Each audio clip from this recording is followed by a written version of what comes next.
Guys, nagpunta pala tayo ng Silang. Kakain tayo dito sa Crip Sarap Baka. Kasi graduation na mga pamangkin, na mga pinsan niya, di sasama tayo. Sasama tayo syempre, kung sa amin libre, doon tayo sasama. Ayun na may dala-dala silang cake. Kasi dalawa silang gumaduate, kaya ngayon, nagpa-celebrate sila. Nagyaya sila, sumama tayo. Let's go! Yan, madami pala tayo dito. Madami tayong pamilyang kakain ngayon dito. Guys, nandito na kami sa loob. Tingnan mo, ang dami namin. Ilang pamilya kami? 23 lahat kami. Ngayon, naghihintay na lang kami ng pagkain kasi niluluto pa.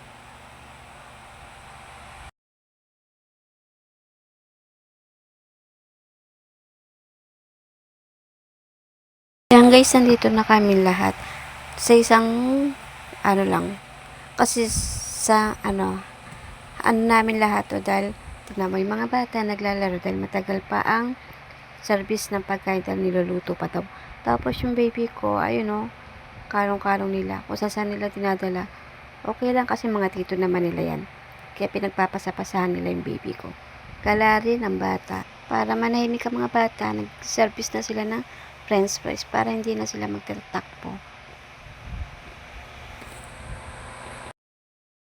Yan no, makikita nyo nakain na sila ng french fries. French fries pa lang ang natideliver at saka salad na gulay. Yung bata ko nakain pero pinapanood pa rin ng cellphone ng tita niya habang nakain ng french fries. Guys, wag na kayo magtaka kasi malaki kaming pamilya. 23 katao kami lahat dito. Pera pa ang mga bata.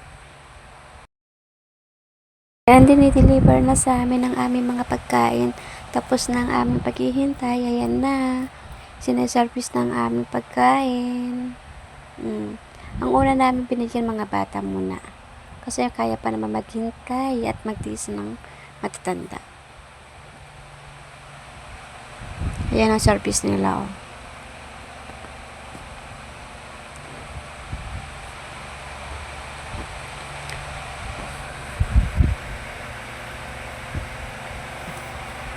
Yan, pinakain na namin sila.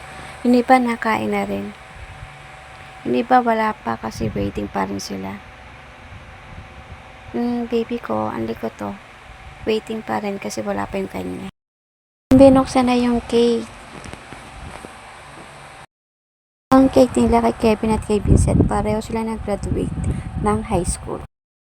Guys, na-deliver na lahat ng aming pagkain. Kanya-kanya kaming picture, kanya-kanya kaming video. Yung baby ko, nakikikain na rin.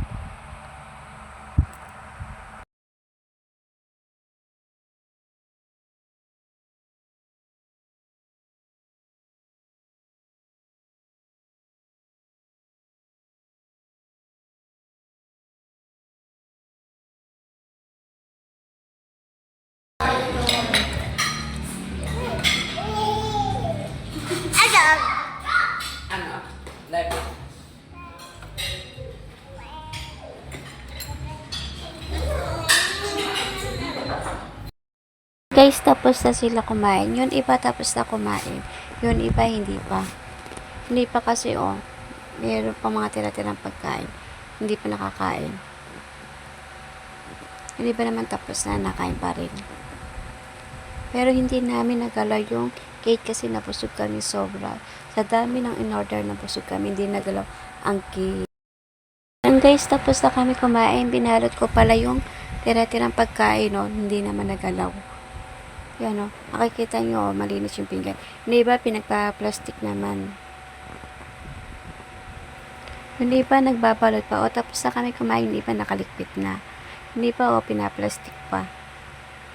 Hindi pa naman kinukuha yung mga buto para daw sa mga aso nila. Kaya pinaplastic din nila kahit buto. Pati kanin na hindi pinatawad, pinalastics din namin. Siyempre, sayang dahil bayad din ito.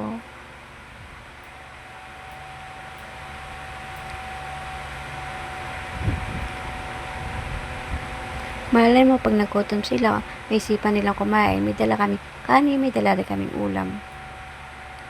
Ilagay din niya sa isang kahon. Tapos yung mga bata, laro ng laro dito. Dahil nabusog na at malapit na kami umuwi, nihintay na lang kami. Kaya, laro ng laro sila, walang sawa. Ayan guys, tapos na kami magbalutan ng aming babalot. Ngayon lumabas na tayo para sumakay na tayo sa jeep. Dahil pauwi na tayo. Kanya-kanya na kami sakay. Isang jeep kaming lahat.